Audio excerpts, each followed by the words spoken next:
Well, good evening, everyone. We are once again in a hybrid Northern Kentucky forum. We have a live audience at the Kenton County Public Library in Erlanger, and some of you are with us virtually.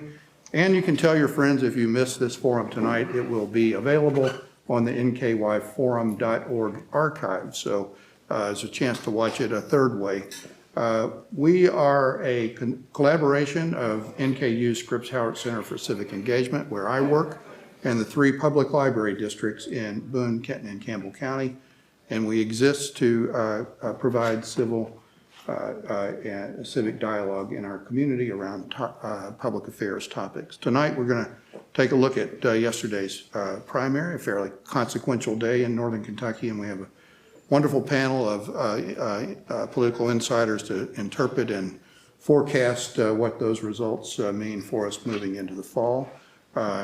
A quick program reminder, we'll take questions at the end. If you are joining us on the Zoom webinar, there's a Q&A function at the bottom of the camera, or bottom of your screen, so just go to that and you can write your question there and we will watch for it and ask it. So I'm going to turn it over to Dr. Ryan Salzman, my colleague at NKU. Ryan teaches political science, and you've probably seen him on television, heard him on radio as a commentator on politics, and tonight he is our moderator. Ryan? Awesome. Thank you, Mark.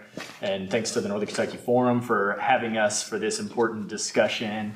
We'll just jump right in. I'm joined by four friends, first and foremost, maybe try to set the tone for this, but also four sleep-deprived individuals who had a long night last night.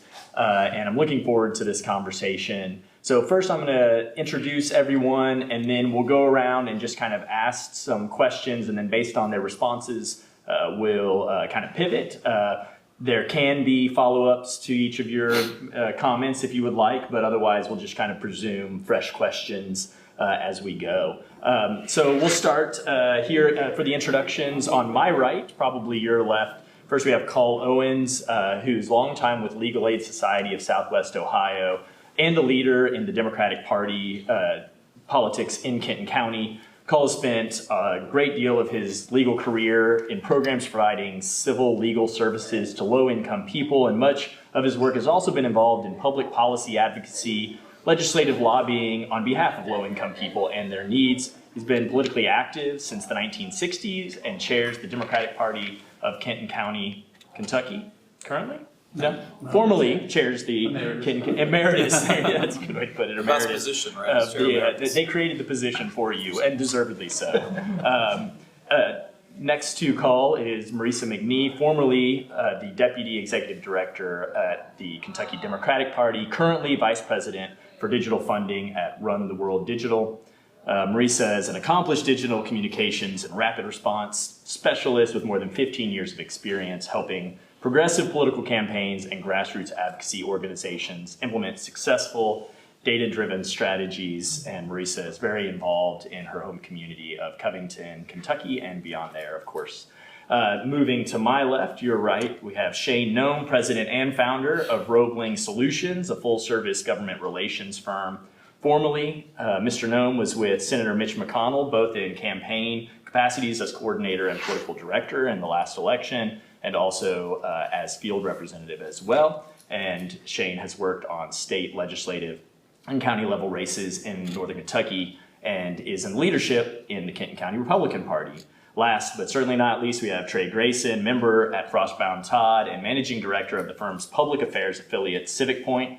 Formerly, Trey was director of Institute of Politics at Harvard University, president of the Northern Kentucky Chamber, and secretary of state in the Commonwealth of Kentucky. So to jump in, and here I'll start on my left, I'll start with Shane and ask, let's just do a general, what is your thoughts after last night? Well, there's so many directions you can go, and the sleep-deprived part is particularly true for all of us, but we had an introduction to infrastructure last night at our house with a water main that broke, so we got an extra dose, so forgive me. Very exciting night across the state, across the country. There's a lot of races. Pennsylvania's still undecided, showing a lot of enthusiasm. I think my first big takeaway was, while there is a lot of enthusiasm and passion, it was relatively low turnout here in Kentucky and in Northern Kentucky. Part of that being, well, one party has less on the ballot to vote for. The other had a lot on the ballot, but not all across the state. So you had pockets of high turnout and low turnout. But primaries are always a fun season, especially coming out of the last 6 years, which have kind of drawn national attention to politics of all levels. And so this is kind of the first post-Trump presidency election. And so we're seeing what the parties look like coming out of that and what the parties look like going into November. Great, thank you. And we'll ping pong this. So Ms. McNee, your thoughts? I think the low turnout was something that surprised me a little bit last night. I knew it would be low, but I think it was much lower than I expected it to be given the number of competitive primaries on the Republican side. So going into November, what I'm interested to see is whether there is a lack of enthusiasm among what I would say would be sort of the moderate wing of the Republican Party, or whether we're going to see, those Republicans show up in November or not. There's some real danger, I think, that they will not. So that's, for me, it was the low turnout on the Republican side, given how competitive those races were. Excellent. Ping ponging again, Trey? Sure. I had this interesting perspective. I was on KT last night, and so we were in this live studio, and I'm getting texts, and I'm following on Twitter, like all these different things. And what I said in the conclusion there was, if you told me that 3 incumbent House Republicans would have lost, I would have said, yeah, that seems about right. But if you told me that all 3 would have been in the county in which I live, basically, Koenig and Doan live in Kenton, but the district is in part of Boone. That was a surprise. But if you look at it on the whole, there were a lot of challenges to incumbents, and only 3 Republicans and 1 Democrat went down to defeat, and a whole lot of hotly contested races. The incumbents prevailed, and it was also the other thing that was just interesting is this. Kentucky politics have shifted so much. We spent almost the entire night at KET talking about Republican state legislative races, almost no time on Democratic state legislative races. We talked about Morgan McGarvey, who's won the Democratic nomination for Congress. He'll win in the fall. And then we talked about the Louisville's mayor's race. And so it was just kind of striking that the Frankfurt conversation was so focused on Republicans because that's where most of the activity was last night. And that's sort of a state of affairs. And then we teased a little bit for 2023 because that'll be more interesting conversation. Excellent. Bringing up the anchor, Cole. Great, well thanks. Well, I must confess I was a little more myopic, looking at Kenton and Boone counties closely, and I was a little surprised, needless to say. Not that there wasn't, I think the Koenig race, people were really, uneasy with. But that sweep, the degree to which Massey lost, it was 2-1. And as I think you pointed out in something I read today, loss of a lot of clout in northern Kentucky. So hurts the community, and I think your party, frankly, is pretty split. I'm kind of with Marisa here. I don't know how people are going to vote in the fall. I think it's real unclear. Speculate a lot, but moderates specifically, people who didn't vote for the insurgents. So it's going to be an interesting race in the fall. I think we got some windows into it, but I don't think we got clarity. Okay, excellent. And we will certainly talk a lot more about fall, but I think that, you can't get a teacher up here and not want to talk process, right? Process and institutions. And I think that there were a couple significant changes this year. Trey, can you talk a little bit about those changes and what you've seen? I know it's early to unpack the numbers with these changes to elections and electoral process. Can you talk a little bit about that? Yeah, and I will not talk about redistricting. I'll let somebody else do that. Okay, perfect. Yeah, so for this year, for the first time permanently, Kentucky allowed in-person early voting without an excuse for 3 days, Thursday, Friday, and Saturday. I personally went in on Thursday. It was great. I went in, and I walked out, nobody was there, and I was done. I didn't have to worry about do I go in the morning? Do I go back? It was just, I just did it and knocked it out. And it was great. My daughter voted for the first time, and she did that and did a little video. I'm a voter. We also created a portal so that while mail-in ballots in Kentucky still require an excuse, the portal made it easier. That was something that was tried during the pandemic. It works really well. It makes it easier for the clerks, makes it easier for the voters. And it also provides a little more security because you can track IP addresses. If you start to see a whole bunch of requests from a similar IP address and it's not a library, you might be concerned, or a convent or something like that. Those were 2 big changes. Also, counties were given the flexibility to do vote centers and operate consolidated precincts in a different manner. That's something I think we're going to continue to see evolve over the next couple of years as counties get comfortable. The reality is we've still probably had too many polling locations in some of the suburban counties, for example, like Boone. They could probably have fewer locations. But it's an art, like where do you put them? Because you still have to deal with public transportation to the polls, and we don't want to have long lines, and a low turnout, non-presidential year primary is probably not the best way, at least in Northern Kentucky, because we're going to have 60% turnout, in the presidential race in 2024. So there's a lot of learning, but on the whole, it went pretty well. Some of that was just because of the low turnout. There were some mistakes, but they were more human errors, wrong ballots given out at the precinct in Fayette County, for example. There was a dispute on electioneering in Central Kentucky. The Fayette County clerk, I'm picking on Fayette County clerk, I don't mean to. Sorry, Don, if you're watching. But, the county attorney, soon to be former, misinterpreted the electioneering law, and a federal judge had to step in and say you're doing it wrong. But that new system's good. It was a credit to Governor Beshear, Secretary Adams at the legislature in a bipartisan manner. Buddy Wheatley, the state rep from Covington, he was the lead Democrat in the House on this issue, working with Republican House members. Passed it 2 years ago, tweaked it this year. It was a nice success. So just to put kind of a finer point on it, it sounds like there were some issues, but that they were being resolved. And as somebody who held that top position, did it go about as well as you think it could have? Frankly, even better. Okay, I'd say better. I guess I do think we're gonna see some more evolution on election day and how that looks like, especially as voters figure out. We didn't have a lot of people vote early. My suspicion over time, we'll see more people vote early. They'll take advantage of that. And then we'll have to adapt because one thing I heard, like in Boone County, they were having trouble with poll worker recruitment. Well, if you had fewer polling places on election day, because more people voted early, then you wouldn't need as many poll workers on election day. So this is the challenge when states adapt, is during this transition time, and then you eventually figure it out. You know what the track record is after a couple of elections. And but it went well, and I work with the county clerks, and they seem pretty pleased right now. And I haven't heard any blowback from legislators or others who run the ballot. In general, every election has flaws. There's never been a perfectly run election, but this one worked pretty well, and it's exciting.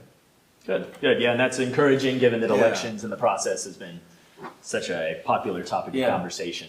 Yes. Excellent. But you were right. You talked at the beginning, or you mentioned at the beginning, districts, redistricting. It's a big deal. Marisa, can you talk a little bit about the new districts and what impact you saw that they had on that? Yeah, so for me, the number one impact is that my general take is that without redistricting, you still have Adam King, who is the nominee coming out of that race last night. I think that we may have seen an overreach by the Republicans in sort of the attempt. There really was greed in looking at trying to just snatch Buddy Wheatley's district and try to make that a tougher race for him. And I think that they had to move some things around in Kenton County in order to make that happen. And you saw somebody go down last night on their side of the aisle that may have been a surprise. But if you look at the portions of the district that Representative Koenig lost, I think you could argue based on the closeness of that race that had he had Fort Mitchell still in his district, that he may still be in the running. Yeah, what was the last tally? 109 votes, I think, in that one. Because we talk a lot about those three incumbents losing, but they were very different. The results were. Yeah, they were very different races. And even in looking at the way that the districts changed in Boone County, which I think was a little bit of a different issue, I do think that there was sort of a reverberation of the way they were moving things around. And, those incumbents went in with very, very different districts and a lot more voters who didn't know them, and I think was reasonable for them. If you look at what really happened to them, they had a lot of ground to make up with voters that had not known them for a long time. So, I think that it put the Republicans in a tougher position than maybe they were expecting. And that, to me, that is, an own goal. It was a mistake on their part that they may be, in my opinion, 6 years from now, we could be looking at 3 Democrats in Northern Kentucky in that northern part of the district, depending on how things go with sort of what I would call the fringe wing of the Republican Party and its ascension in Northern Kentucky. Go. Yeah, I did a quick coda to Trey's comments earlier. Really said, you go back for a moment to the issues about voting locations. Maybe good to open up more in the suburbs, but a problem in the inner city. And people were very, very unhappy. Covington precincts, something like that, 5 voting locations. People in the inner city, unlike those of us in the suburbs, I mean, if I go to vote, you know, the church in Fort Mitchell or over to this other church a mile away, it's a mile in my car. But people don't have that opportunity in the city, so I think that's something that, and it may, I don't know how much to play into the fact that the Democratic turnout is pivotal. I mean, it's 12% in Kenton County all total. I think it's 17 on your side. Yeah, in Kenton County was 10 17. or 11 on ours. I mean, really. Yeah. So, anyway, I don't know about that, but that needs to be looked at. There were a lot of closures in Democratic areas in Kent County, which I think needs discussion. I mean, I do agree that, you know, things went fairly smoothly in those places, but the number of closures in Covington specifically, I think, were shocking to a lot of us, and there was not a lot of communication or discussion coming from the county board of elections, in my opinion, about that was going to be happening, where the locations were going to be. I mean, there could be real trouble, I think, in the fall, and certainly With higher turnout. But yeah, I mean, if, you know, I'm just not sure it has been thought through entirely where the placement is, and the way that they're using those voting locations, in my opinion, is restrictive and might be suppressive in 2024 and this November if they're not careful. So that would be my concern. Is in Covington, where I live, obviously, we heard a lot of complaints of people being confused, not understanding where they were supposed to go, and not feeling like they understood how it was working. I'll tell you, in my 10 years living in this region, I think this is the first big overhaul of elections, and not that they should happen a lot, but even tweaking. Obviously, the pandemic is an exception to that. We'll put an asterisk on 2020. Yeah, we'll put an asterisk there. Yeah. Absolutely. But it is, hopefully it'll be encouragalso to have those tweaks continue. Shane, I'll bring you a different question now. So kind of taking another step back, I'm also always curious when I look at these races and I look at the makeup of the candidates. You know, on the Republican side, we know that there was a lot of competition in these seats. Sometimes that's because it's an open seat on the Campbell County side. We had a couple of those in House District 68 and then Will Schroeder's district for state Senate. But then the Democrats not having competitive primaries by and large. So what is your take on the candidates, the candidate makeup in the primaries, and what that says about the Republican Party and the Democratic Party? Yeah. Well, I think, first off, I think primaries are great. I love primaries. I've kind of made a career out of running primaries and being involved in primaries until I've become the party chair, and we stay out of primaries. At least in Kenton County. In Kenton County. Not all counties say that. But in Kenton County, we don't get involved in primaries, and we support the nominee as they come out of the election. But what I see is, and I compare that to the other side, there weren't any primaries. And mostly across the state there weren't. And frankly, the Democratic Party didn't field a candidate in 47 of 100 House races and 11 of 19 Senate races. And so I think that's a more telling conversation is, as we're shifting, about to flip registration to be in a majority Republican state, that's the shift that's happening more rapidly on the local level, is the struggle to even find candidates on the other side. And we're having these very open, broad tent conversations as a party about what kind of party are we? Are newly registered Republicans former libertarians? Are they the new brand coming into the party? Is it Main Street, traditional Chamber of Commerce, country club, kind of the derogatory term for those, but that more traditional Republican, is that kind of ebbing or flowing? That's the conversation that's being had, I think, on a long-term basis. And looking back, this is all cyclical. And we see this over time. You mentioned been in politics since the 60s. I mean, these are the same ebbs and flows that we've seen 2 or 3 times in that period of time. And so this is just one more peak or valley, depending on how you look at that. But I welcome the conversation of what is the right message. But at the end of the day, every one of the candidates that won and every one of the candidates that lost yesterday, they all stand for life. They stand for lower taxes where appropriate and fiscal responsibility. Okay.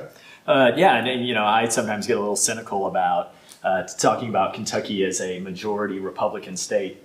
I've lived here 10 years. This is not news to me. And coming from Texas, it was very similar. But for primaries, it is actually very important, those registrations. Well, I got a story. I mentioned this on the air KT last night, but back when I was Secretary of State, there was this active Republican. His name was Russ, just to give him a first name. Russ out in Western Kentucky, and he called me up to complain. This is classic party activist complaining about something.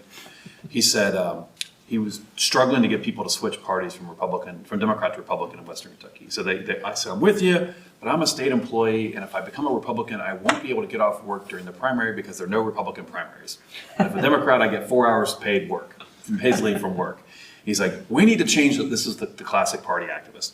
We need to change the law so that every state employee gets 4 hours off on election day, regardless of whether they have the primary. And I'm like, no. I said, you need to go create primaries. And what was interesting last night, I was looking at I think it's MKS, it's the public radio station for Murray State University.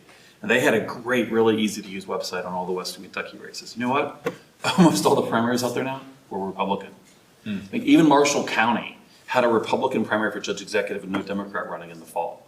So it is turned it on its head, out west, which was the big area. I don't know that the people changed necessarily. They've just switched their party. They've now switched their party affiliation. They were voting one way at the federal level and a different way at the local level, and that's flipped. And then we're also seeing a little bit of slippage the reverse way in the suburbs.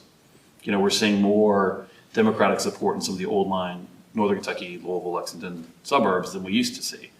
And I think that's what Marisa was kind of getting at with her prediction, which I don't agree with, but nonetheless, I will cite it because I think that's part of where, if you're looking at where the Democratic Party's growth is in the suburban area, in our area, that's where you would see it.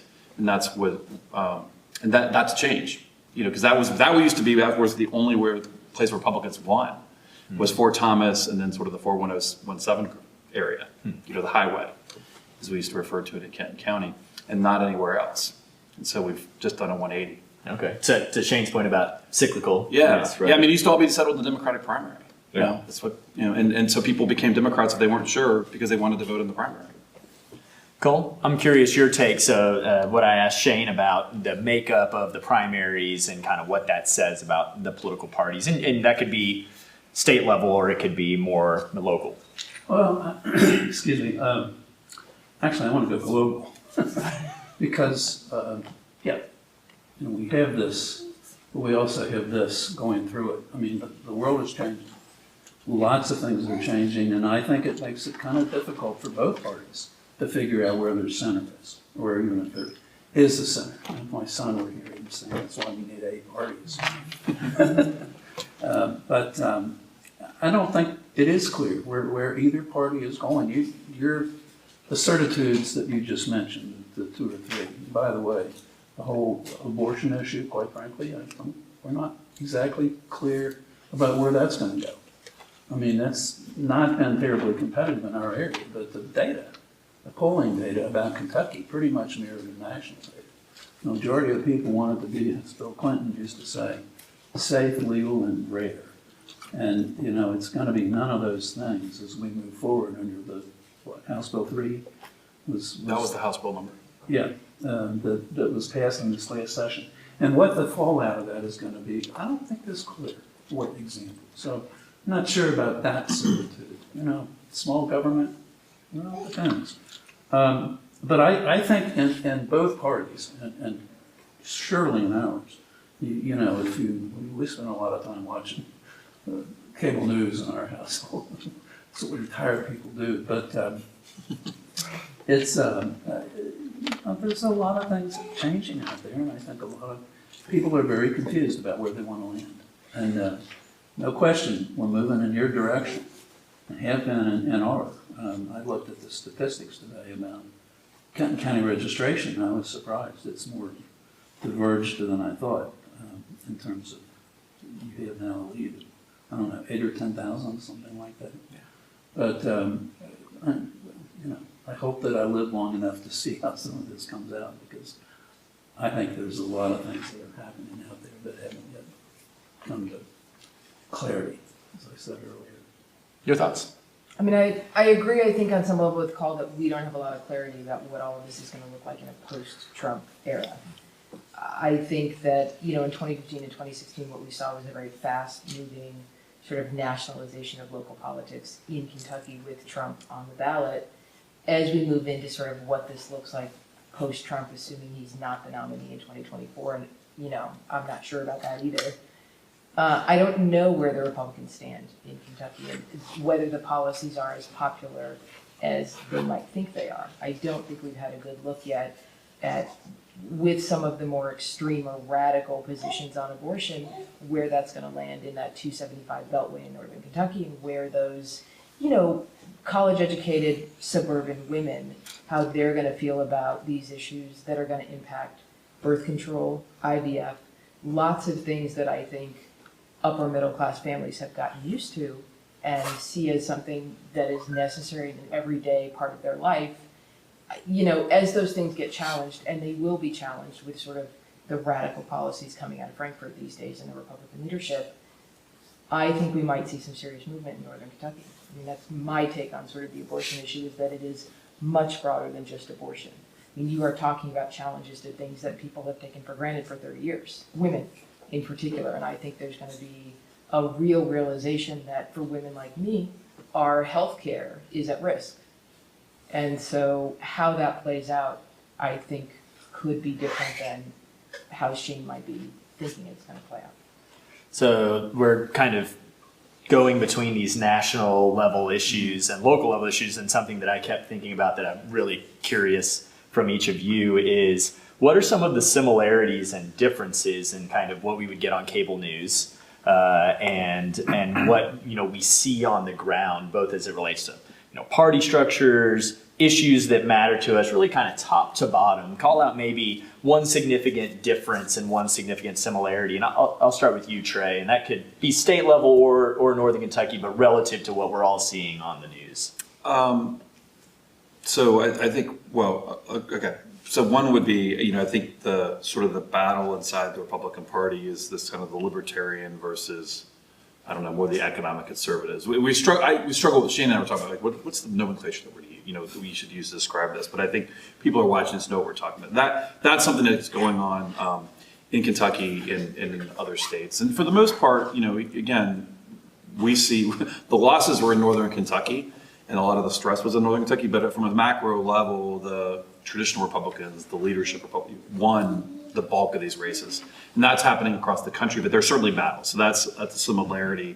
And I think the one difference in Kentucky that we don't see is because we are more we're a red state right now, and but we also have this interesting dynamic where we have a Democratic governor with a very Republican legislature that's gotten redder during his tenure, but yet he's popular, and that mismatch of governor of one party probably mismatched with sort of where the majority of voters are right now.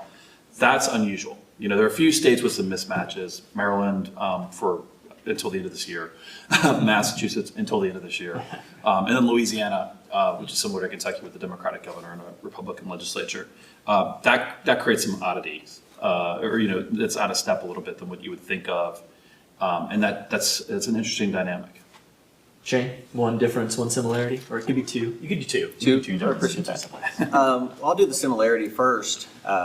The growth of independent expenditures and super PACs and issue organizations, it really took off this cycle.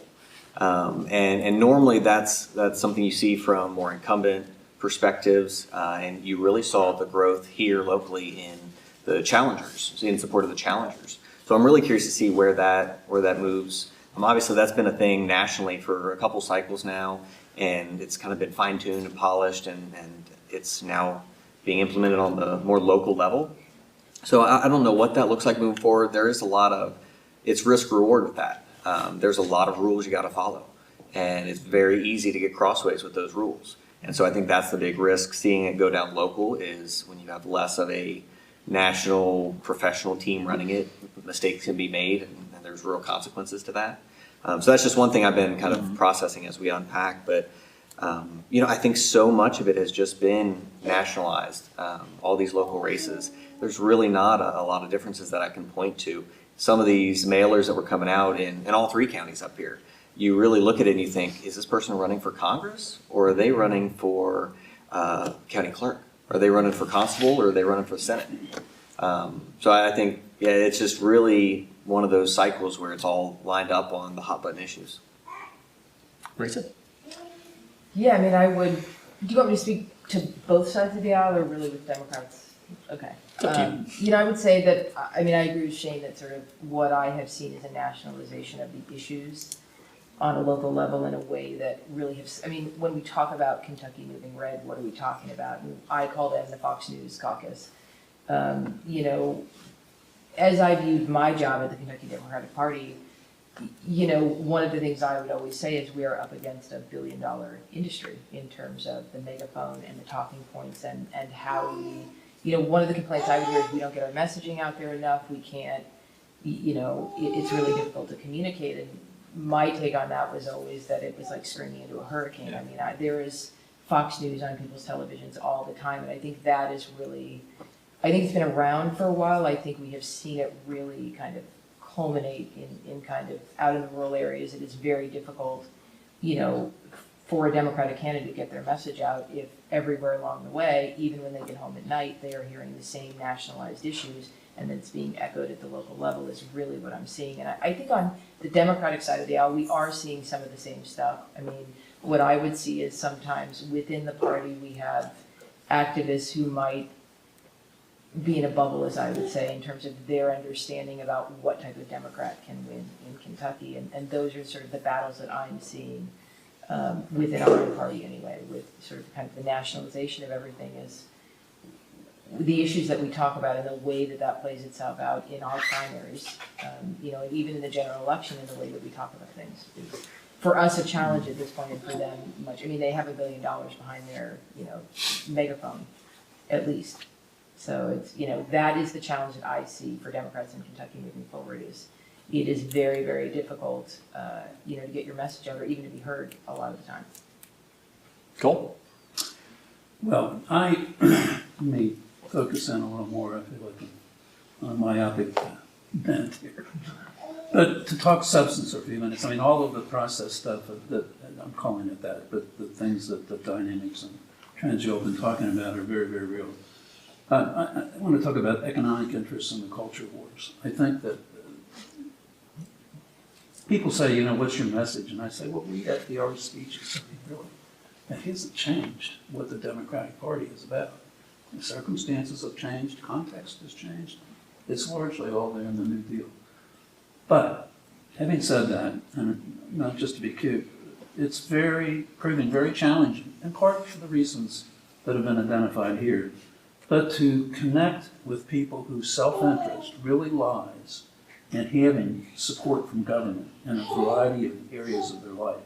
Now, having been a legal aid lawyer for almost 40 years, I'm more than familiar with that stuff, but people have needs, government, it can and does respond to those needs, but they don't know it and or don't care and don't support it. On the other hand, often, for many people, and on the flip side, what's wrong with Kansas? Whatever variations or current variations of it. The culture wars, guns, gays, and God. I mean,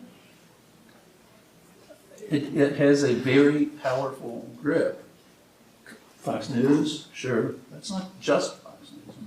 There is culture out there, and I think it's more entrenched, and I think it's very difficult to counter that with what is in your interest to what connects to you at some more, value-laden level, if you will. So I think that those are challenges. You're doing a better job, I think. Maybe it's because you have $1 billion. It's $1 billion. Or several. Shane and I, to be clear, do not have a billion. Or several billion. Yeah. I think the money really matters. I think Fox really matters. But I think for the challenge to us is how to make that connection back with people whose needs are real and who really should be able to see through the culture war stuff to make that connection with how is government going to help? It's not just that government is the enemy, government is a bad thing, government should be small, government shouldn't exist, but it's there to make the kind of society that we want. Trey, earlier you mentioned that while in this region we had incumbents lose, that was not the trend statewide. Yeah. And it always kind of begs the question, is there something about Boone County, right? Boone County being standard bearer, and it's made me think for the last 24 hours that there's not only has Boone County kind of gone down this path, but they're growing in size. So there's two things happening here potentially that are quite significant with Boone County. But then thinking about each of the individual counties, how would you describe to somebody outside of this region when they're thinking about the primaries or the general kind of broadly? Everybody says we're provincial, everybody says we're tribal. Well, tell me how this election kind of showed that tribalism or that provincialism. What would you say to that? So, well, first, just in general, what makes primaries challenging is, it's an interfamily dispute, and candidates matter, and they can't usually rely upon the party organization to push them forward. You have to go find your own people. You're competing with people in other races for money, for volunteers, for time, for 4x8 locations and yard sign locations, things like that. And that intramural dispute is an interesting one. I think if I were to look at the three counties, Boone traditionally of the three counties was the least populated, more rural, more probably like the rest of Kentucky. It was probably more southern than where are the horse farms and where was Margaret Garner enslaved. That was Boone County. The growth over the last 40 years in Boone County, when 275 was completed, and the growth around the airport, and then as we kind of our population grew down to I-75, and I-75 has that zig because of the ridge lines, it ends up in Boone County because it just couldn't really work in Kenton County. At least that's my understanding of the engineering behind that. So the result of that is just a tremendous population growth. So that population of Boone County is less, it's more transient. It is less tied to Boone County. A lot of outsiders, and I noticed that I moved to Boone County in 2004 when I got elected Secretary of State. I wanted to get closer to Frankfort, and I moved from Park Hills to Richwood, saving 15 minutes each way. That was great. And we still are out there. My neighborhood is so not engaged in anything politically. When I first moved in, I thought there might have been an ordinance against yard signs. Because there aren't any. I don't think there was a single yard sign in my neighborhood in this race. I had one candidate knock on my door. It was Savannah Maddox's opponent. I didn't go to the door, but I have a Ring camera, so I saw him. Nobody else even dropped literature on the door. So that transient, that lack of engagement kind of, I think, makes Boone unique. Kenton has a little bit of that on the south end. A lot of the growth in the south end of Kenton County is probably a little bit detached maybe from the urban core and then the older suburbs. And then Campbell, traditionally politically, had this sort of, on the Republican side, had this Fort Thomas, south end of the county, which is probably more, that's probably like the original fault line, right? A little bit more libertarian in the south end. I'm down here because leave me the hell alone. Mm-hmm. I moved about to Big Bone because I grew up out there. Leave me the hell alone. And so there is some of that. So for example, one of the strands in the Boone County races was there was an anti-development strand that was in the local and the General Assembly races, and that was kind of unique in Boone. You also, with all the growth, again, I think to Marisa's point about the redistricting, the districts changed. Some of us watching, Koenig added a little bit more Florence, and here's an interesting dynamic. Florence has an open mayor's race. 2 people filed, and under Kentucky law, that means no primary because it's a nonpartisan race. And then another city council, 2 of them are council members who ran for running for mayor. That reduced the pool of people running. So there was no primary in Florence to bring out population. And as a result, if you look at the vote totals, the Koenig race and the Santora race had about 3,000 combined votes. Massey, he got slaughtered. It wasn't even, there were like 4,000 votes in that race. There were 4,000 vote races in the Joe Fisher seat that opened up when he decided to run for Supreme Court. And so you had some turnout variations. And in the 2 closest races, perhaps a little bit higher turnout, and maybe districts drawn, like I moved from Santoro's district to Maddox's district. The precinct across the street from me moved into Mark Hart's district. If I were to stereotype those precincts, I might have thought they would have been more favorable to Santoro, but he lost both of those. Lost meaning not at the ballot box, but lost them at the redistricting line. And so Boone, I think, and then Boone in particular, all that's exacerbated by it's hard to get news in Northern Kentucky. These are pretty weak incumbents who are relatively, they're committee chairs, but they've only been barely committee chairs. I don't know if you were to, how many people in Boone County knew that South Santora wrote the road plan? How many people knew that Ed Massey was the judiciary chair? He was only chair for one term, and how many knew that Koenig chaired L&O, let alone what L&O is? And so I think they were sort of like weaker incumbents. And I've watched this like in the urban areas. It's harder because in rural Kentucky, you have one senator, one rep in your region. Here, like, I'm on my third state rep without moving because of redistricting. And that's not uncommon. And so that sort of those weak ties, which sort of in general I think is a Boone County issue, that all played a role. And that's not to deny the intramural ideology fight between the libertarians and the more traditional Republicans. All that matters. And then each of them had negatives, and all that mattered too. But there is this sort of Boone, Charlie Kenner goes down to defeat 2-1. And the Kenner family's had an elected official in Boone County for, forever. And lost to a newcomer by almost 2-1. And so some of that is and that also could explain in general, why did Boone County turn people out when in Kenton and Campbell you didn't? Basically no incumbents lost in Kenton and Campbell in the Republican primary. And you saw it in Boone. Again, if we classify Koenig as a Boone County for this purpose. He lost the Kenton County. But he lost Kenton County. Okay. Yeah. And even that one, like, he was an interleader council member, right? It So, doesn't matter, he lost. Right. yeah, but you're right. Koenig's really Kenton County, so that's not that is one of them. But I think Koenig probably counted on Boone County to put him over the top. And when it didn't, that's where he lost. Yeah, but it is interesting to think about that, two races that were very close in Campbell County was Brian Painter's, running for a county commissioner, and he only won by about 100 votes. Right. So we could be talking about this being a much more expansive reality. Same way Jessica Neal, it was an open seat for Will Schroeder, Right. but was within a few hundred votes. Although you talk about turnout, I think that total they probably had about 11 or 12,000 people, and it's a state senate race. Yeah, it's hard to tell. It looked like Campbell County. I didn't see an official turnout number. I just took the largest vote getter, which was actually, or the judge executive's race got the most votes, and you got about 22% of the voters voted in the judge executive's race of the Republican primary. So you had 5 points higher, or maybe a little bit more, when you. They had more voting locations in Campbell County, for what it's worth. I mean, I don't know how that plays, but I think it's an important point is that if there are significant turnout differences between Campbell and Kenton, I would question. Yeah, but Boone, like Santoro, was really low turnout. Although the Massey race was not, like, it was high turnout.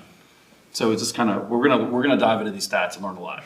Yeah, I'm excited for that. And then tweak these election plans because it's the first draft, and the county boards, which are bipartisan, will have to figure this out. And to your point, Marisa, we got more voting locations in Campbell County because we're more important Yes. in Campbell County.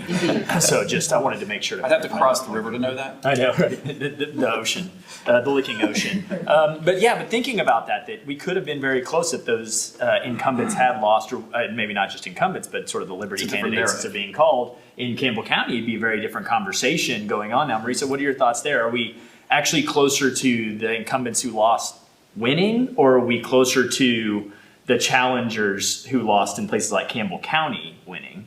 I mean, I think that when we say that the incumbents came out ahead last night in a lot of these races, that we're glossing over the closeness of some of the races. There were some robust challenges from, sort of the more fringe wing of the Republican Party. I'm not going to call them Liberty candidates, refuse to call them Liberty candidates. They are the fringe wing of the Republican Party. And they were ascendant last night, in my opinion, if you look at the closeness of these races.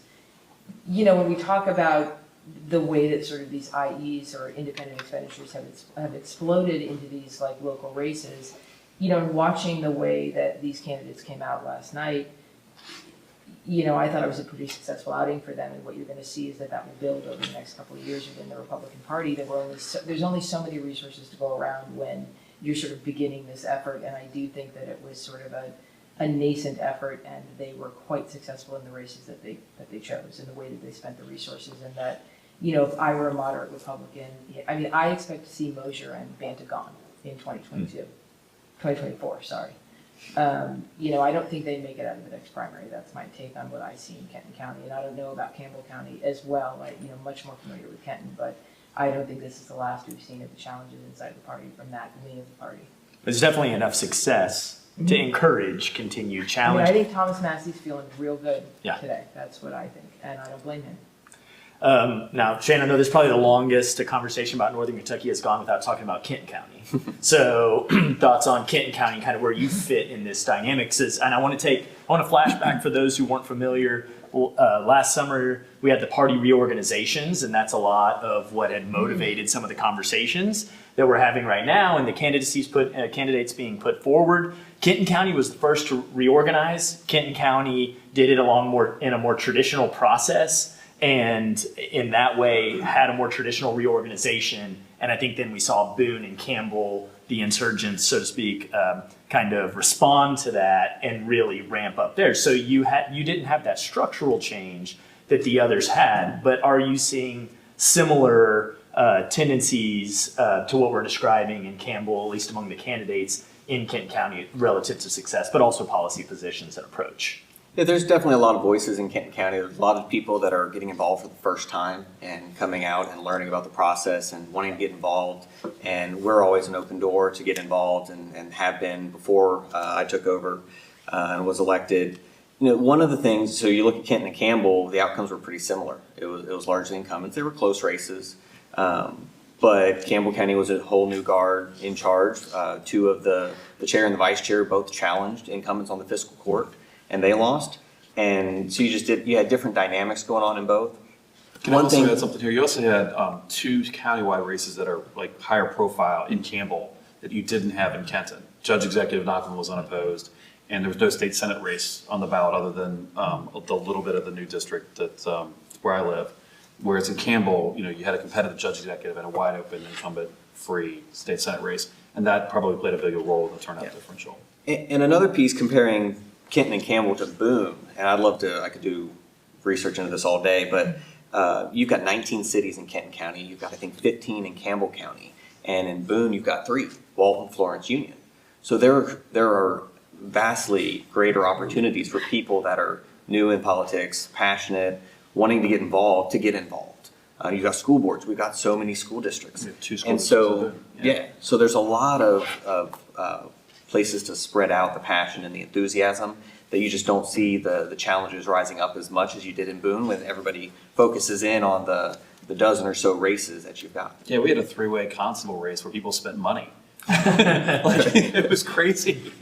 That is crazy. Now, I'm led to believe that having all these cities is a problem, but I think we'll have to save It's a that different conversation for another for a different conversation. Absolutely. Well, I think it's time to talk about the general election. I know that we've been kind of dancing around the general election, but thinking specifically about those that advanced from yesterday and what that means for the general election. And I want to bring into this whatever you want to talk about, the redistricting being a part of that, the new voting process being a part of that. So whatever you want to hit on first, and I'll make sure that we circle back to cover those things. Cole, what are you thinking? Well, first I want to do a little quick follow-up to this over here. One of the things that caught my interest was how the Republican candidates in Boone County campaigned. Apparently there was a joinder of effort and talked about limited resources or so many resources to go around. I don't know much about that, but what I read about it kind of piqued my interest because it seemed like a fairly new phenomenon. And it had something to do, I think, with why those 3 individuals succeeded in winning those elections. Could say a lot about Koenig. Ran against him 4 years ago, and a lot of comments could be made. But in terms of the general election, I think we're frankly in a better place. I think it'll be, because of the uncertainties about how Republicans are going to vote, particularly moderate Republicans, how the suburban Republican women are going to vote, whether it's about abortion per se or just a variety of issues, some of which you alluded to a moment ago, about women's health and so forth. And the fact that, we didn't have an inter-party war. Our candidates are identified. They've got pretty strong support from the party as a whole.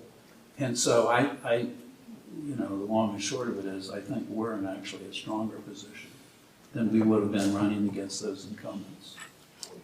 Marisa? Yeah, I agree. I mean, I think that I would say coming out of this primary with the candidate, with, you know, the field of candidates that the Republicans now have, there is certainly a much clearer path for persuasion over just turnout in these, you know, elections that I did not see yesterday. And that going forward, that there is a very real argument to be made that those moderate Republicans are either going to potentially stay home, could change the race drastically, or looking for sort of a more moderate common sense choice than what they're going to get on the ballot out of the Republicans in November. And that is very, very real today, and it was not necessarily tomorrow for some of our candidates, right? I mean, to me, the 69th is now a very interesting race to watch. And to that end, what other races are you are you paying particularly close attention to, and is that changed because of the results yesterday? So the 69th is Adam Koenig's district. Right. Are there any others that you're looking at, Cole, on the D You side? know, I think Buddy's race, I haven't figured it out yet, but, you know, my antenna are telling me that there are implications for his race as a result of this primary, that he is stronger, you know. Hard to, as I say, sort that out. He and Stephanie were not in this mess, but I think some of the reverberations that we're talking about on your side are going to affect how people, and for instance, Edgewood, vote. They're now in his district, in Fort Wright. It's going to be a lot. Yeah, I mean, the of stuff Republicans to predict. recruited a very, very middle-of-the-road, moderate-seeming candidate in Buddy's race. And, you know, after last night, I think that we can say that that is not what the Republican base is looking for in Kenton County, and that certainly changes the dynamic. It changes the dynamic for how, you know, Stephanie Dietz runs that race when I mean, all of these people run together in the same environment, and how these new candidates that have come into the fold and the issues that they bring to the forefront are going to impact how Stephanie has to contend with what the conversation is, and that could be a very different conversation than what everybody was expecting when she was recruited. And I do think that there is I think that this race is much, much easier for Buddy than it was yesterday. And I think that in the 69th, the race is much clearer for our candidate, and that, you know, for Chris in that race than it was yesterday, and that there is a real path that I can see. So I think that yesterday might impact 2023, it might impact 2024. It didn't change my prediction, or what I think will happen in November. What's gonna happen in November is the Republicans are gonna have every single state legislative seat in Northern Kentucky except for Rachel Roberts. She'll be the survivor of that. And Rand Paul will sail to victory, and Thomas Massie will sail to victory. And there aren't Democrats running in a lot of these races, period. I mean, that's one of the challenges of the Democratic Party is they did a bad job of recruiting candidates statewide. And so they ceded a lot of races at filing deadline day. I mean, there's a state Senate seat that they currently hold in Hardin County, and there's no Democrat even running in that seat. So that's going to happen in the fall. The Republicans will get closer to 80 state reps in the General Assembly with probably 31 or 32 state senators. I do think the one race where the Democrats have the best shot is the hybrid, like Frankfort County, I think Teresa Barton and Jay Williams. To me, that's the most interesting race. That's probably the best opportunity the Democrats have. I don't know if you call that a pickup. It's such a weird, because it's currently held by a Republican, but in a different part of the state, and it's a hybrid district. But Teresa's a tough candidate. You know, she was a young, popular judge executive in Franklin County who, interestingly, I think became a Republican, or at least worked in a Republican administration for a period of time, and then left politics for about 15 years. And so I think that race is the one that I'm not sure about. And so she could win, but of the people who live in Kenton, Boone, and Campbell, I don't think this makes a difference. But I do think that some of these trends will be interesting next year and in 24. Because of the recruitment, because of the way the districts are drawn, you know, Stephanie's been embraced by Thomas Massie. There was a picture last night on the Facebook page of his arm right around her. And she lives in Edgewood and, you know, is a mom and in the suburbs. And I think she's going to be a tough candidate, and that's a tough district. And I say that I like Buddy on a personal. I like all of them, but I look at all this, and it didn't change anything in what I think is going to happen at the ballot box in 2022. Trey does not like all of them, but he is a really good politician. So we'll give you that. We'll give you that. I won't ask you which one that you're feeling the most about. But go ahead, Shane. What are you thinking about the election? And again, call out some of these races. That was awesome. Yeah, no, I think a lot of what Trey said is spot on. You know, you look at the Boone to Franklin district. Jay Williams is a strong candidate. He's a former state senator. He's not in office because he ran for Congress and lost in the 90s. Come back to run again. So I think we'll see Jay lock that one up. But Teresa's a competitive candidate for sure, and that's a new district for all of them to compete in. Shelley Funky Fromeyer is a very strong candidate coming out of Campbell County, represents a bite out of northern Kenton County. So I think she'll sail through. We haven't talked about the Joe Fisher open seat. You know, and again, these are all open seats. This is where we should expect Democrats to have a chance. And there's a mathematics problem in a lot of these cases because there's just not the numbers of Democrats in some of these areas. And Franklin to Boone is an interestingly drawn one, but trying to make the map fit the way it has to by law, you know, you end up having to stretch up that way and come into a bite of South Kenton as well. And so I think you're going to see Republicans do really well. I think Stephanie is a very strong candidate. It's not my place to say what kind of Republican she is. She's going to introduce herself to voters more and more as her campaign goes on. But I think Representative Wheatley should be worried, and I think we'll see Stephanie win in November. Any other thoughts about? Go ahead. Oh no, he's taking a call. That's fine. No, I'm not taking a call. I hope you're wrong about that. I am wondering, Marisa, so we talked a little bit about spending and not a little bit, we've hit on that quite a bit. I do think that's, for those that are watching, for those that are here, probably one of the biggest takeaways hearing both of you talk about that enhanced spending, and we've seen it for quite a while. But what about like the messaging strategies themselves? I feel like this is an area that you're probably more familiar with nationally. You know, we talk a lot about 2008 and Obama with Facebook. So not necessarily, we can talk about the messages themselves, but the messaging, are we going to see anything different? Or is there anything that's coming through, or am I just going to keep getting texts from everybody asking for money? It's really cheap. I know. We're Yeah, it going is to really keep cheap. getting texts from everybody asking for money, and the emails, I would say. So texting is where it's moving. Yeah, I mean, that's the trend. Okay. So, I mean, I think, and in terms of just the messaging in general, you know, I think this is really the first time that we're going to see a wedge where nationally this conversation around abortion and what's happening in other states is not going to go well locally. Again, I mean, I'm just going to continue to lean into this. I think this is a bad conversation for the Republicans with suburban women who have gotten very used to, you know, a sort of what has been considered established law for a very, very long time. And I think that there were a lot of Republicans, I would say moderate Republicans, who never believed that we would be headed towards, you know, a radical revision of settled law. And I do think there's going to be, for the first time, a real wedge in this state with the way people are going to answer those questions or talk about what the meaning of the overturning of settled laws, what it means for gay marriage, what it means for in vitro fertilization, what it means for a whole host of issues that have been, I mean, essentially all of the decisions coming out of the Warren Court, I think, are going to be in question, and that is an uncomfortable conversation for Republicans. I think as we move forward, there are a lot of decisions that will naturally be in question that are going to make suburban moderate Republicans uncomfortable. You know, they've been sitting around thinking that they didn't have to have these conversations, right? They could vote Republican and it didn't cost them anything. So for the first time, that's going to be a different question if it begins to cost them significantly more radical policies that they are not comfortable with. Well, and to Marisa's point, again, I don't necessarily agree with that'll happen, but it is how Andy Beshear got elected, was you saw the leakage in the suburbs.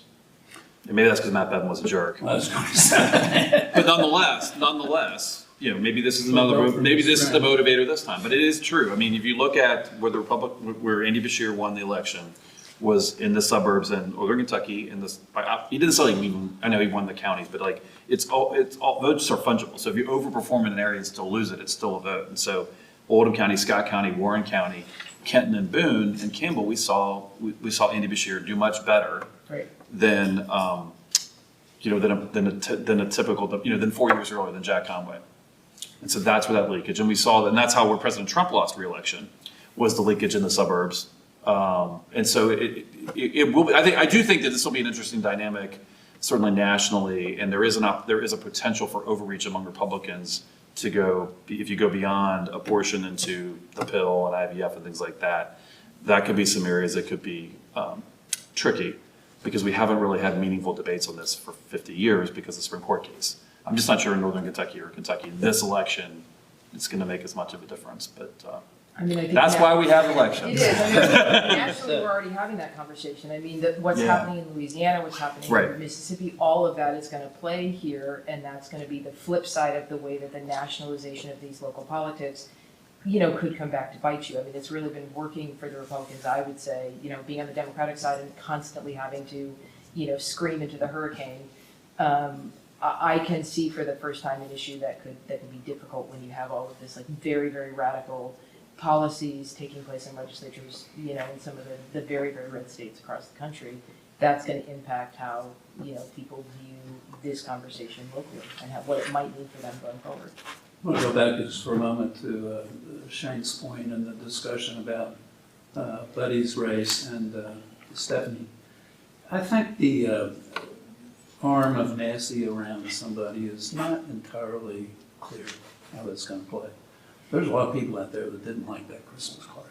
And now, it played well in the primaries, because that's his audience, but I'm the eternal optimist, but I think it's unclear if he's hurt by that and by a variety of other things.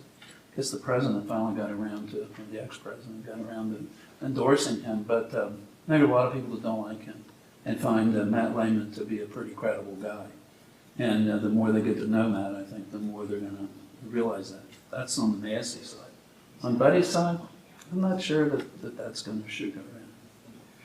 We have a question from the audience, from our virtual audience, I should say. So it generally asking about polling places being reduced and talking about it. But my question to the panel would be, what should we expect in the general election? And Trey, I know you touched on it some. Should we expect maybe significant changes, or what we saw in the primaries in terms of what was open being likely what you should expect in your pre-education, your pre-learning? So let me just first explain how the process. The county boards of elections, which is the clerk, the sheriff, and an appointee from the two parties.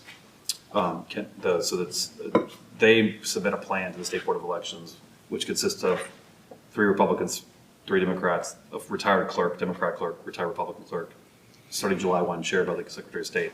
The appointees are all appointed by the governor. So for the elections, you have to get permission.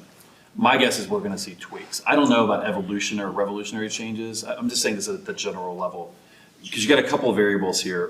One is there's just so much more flexibility. Like, I don't think we really utilize vote centers on election day in Northern Kentucky the way some areas like Louisville and Lexington did. We also didn't see much of an embrace of early voting. And then you have to rent these places or track these places down, and so that becomes tricky. So I think that I do think we're going to see certainly changes going forward, and then we're going to have turnout will be twice as high in the I would think in the fall, and they'll have to think about that, like especially for some of the new places, like will this work if we have twice as many people voting? Maybe it won't. If you have trouble recruiting poll workers, how do you manage that situation? And then Kenton and Campbell have a little bit, as they've talked about, Kenton and Campbell are unique because they have urban settings with denser population that people do ride public transit to the polls or walk, or at least are used to doing that. And whereas in the suburbs, you're more likely to have access to a car because you kind of have to live in the suburbs or out in the rural areas just to get around. And so we can see some changes. I mean, ultimately there are federal rules that prevent that sort of if there are problems with locations, you could see some lawsuits about it, but there's definitely opportunities to tweak. There's just because they did something in the primary doesn't mean they'll do it in the general. But I did want to, sorry for talking so long, but I wanted to explain how that process worked. Excellent. No, that's very helpful. And Cole, you mentioned that this could be the changes and access to voting could be more of a problem for maybe more traditional Democrats or maybe just more urban people because they don't have the car, whatever it is. Do you anticipate the Democratic Party in the region anticipating that and undertaking Yes. Okay. What do you know what that would look like at this point to try to? Not quite yet. Okay. I mean, we It's May just went 18th. through that. But, you know, that's an easy, I think. Urban people have a problem that don't have cars. You know, walking is very hard. You got a lot of older people, you know, just not smart. Shane, you anticipate the Republican Party doing something to educate or mitigate the concerns related to fewer voting points? You know, generally, I think the plan that the Board of Elections and Clerk Summey rolled out was really well for our first time doing this. I think they're inevitably going to make some adjustments here and there where I don't know. But we had 109 precincts not that long ago, and now we're down to 24 vote centers. And so a lot of those vote centers were precincts for 5 or 6 different precincts all in one building. So in some ways, a lot changed and a lot didn't. It's a consolidation effort to conserve those resources. Finding poll workers has been a challenge for both parties. And changing the law so independents can be poll challengers, poll workers, past life, poll workers. And workforce challenges are universal in every industry, but that's a workforce issue for one day. And so there are legitimate challenges that merited shrinking the number of locations that we had. And I trust the bipartisan board to figure out a right-sized plan. Okay. Excellent. Kind of as we start to wrap up this event, lots have changed, and yet everything's still the same, right? Very cyclical. We've hit on all of the nice phrases because of the primary election results yesterday. Going into the 2024 primary or sign-up period, do you anticipate or imagine, maybe a better word than anticipate, that your party will take a different approach because of the results from yesterday? Jane, I'll just bring it back to you. I don't know if we'll do a lot different, because again, if we're looking at primaries, we're going to continue to stay out of primaries. I think that's the best course of action for any county party, is to not tip their hands on the scales and trust I'm not vain enough to think that the 66,000 registered Republicans in Kenton County are, I'm smarter than them. I'm not. I'm going to trust them to select a nominee, and our executive committee feels the same. So we're not going to change anything in that regard. We're going to adjust and make tweaks going into the general election.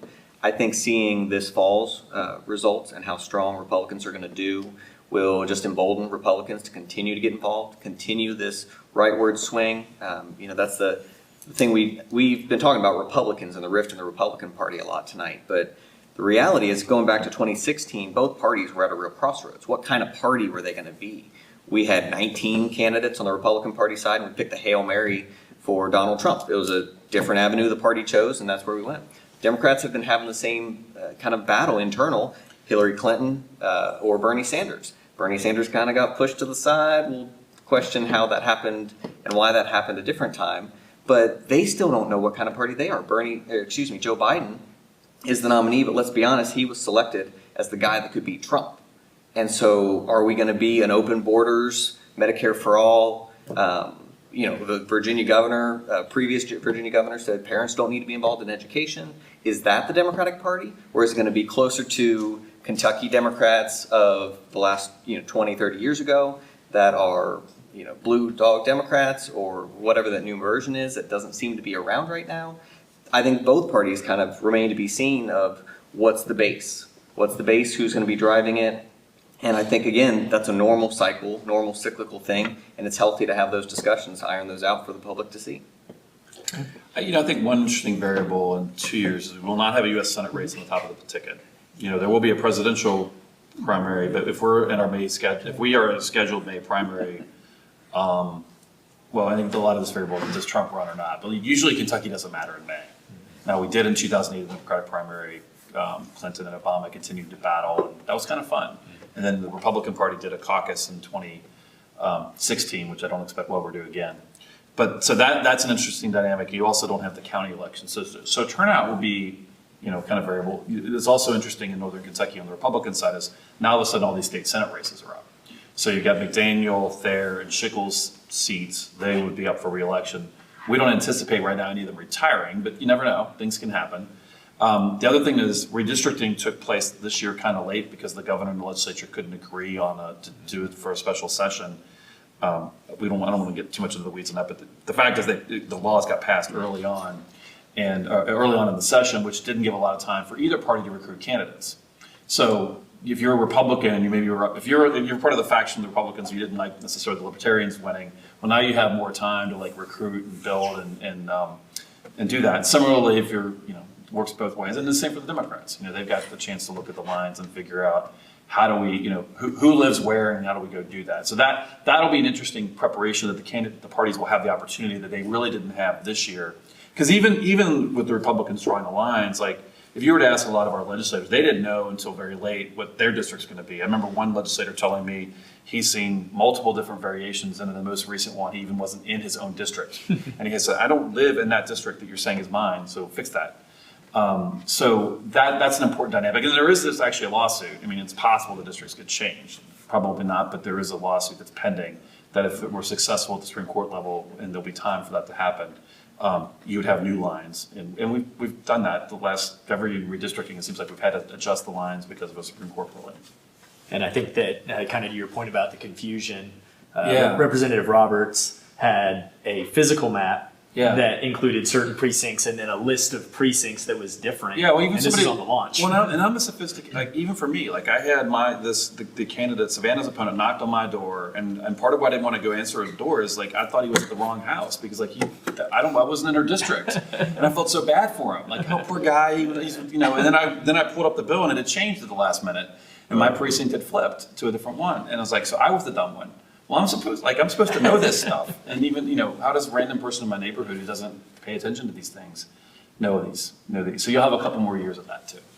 Cool. Three things. Go for it. One is there's another election next year. Yeah, you skipped one.